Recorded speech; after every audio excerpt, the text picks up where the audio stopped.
आज तुम्ही माझं नाव वरती बघता की अरुण दत्तेंनी ही मूर्ती बनवली, अरुण दत्तेंनी ती मूर्ती बनवली, पण मी हिरो नाही आहे. माझे हिरो आहेत ते माझे कारागीर आहेत. कारण ते आहेत, ते त्यांचं घरदार सोडून 4 महिने इथे काम करतात. गरमीमध्ये झोपतात, पावसामध्ये पण थंड पाण्याने आंघोळी करतात. माझ्या डोळ्यांनी बघितले, खूप वाईट वाटतं. पण तरी पण ते आपलं जागा सोडून जात नाही. किती काम असलं तरी डे नाईट करतात आणि गणेश उत्सव आपल्याला पार पाडून देतात. आणि आज UP बिहारची माणसं आहेत म्हणून आपला गणेश उत्सव पार होतो, नवरात्री पार होतो. कारण मराठी पोरं आपली खूप कमी राहिली या क्षेत्रामध्ये, फारसे कमी आहेत. तर शक्यतो ह्यांना तुम्ही काय बोलू नका.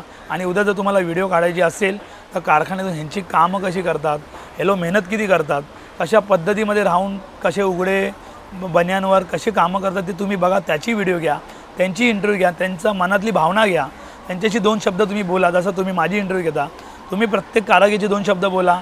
तो हवेमध्ये उभा राहून कसा काम करतो, उद्या जर त्याचं काय झालं तर त्याला रिस्पॉन्सिबिलिटी कोण, तर ह्याची तुम्ही व्हिडिओ घ्या की नक्कीच तुम्ही फेमस व्हाल.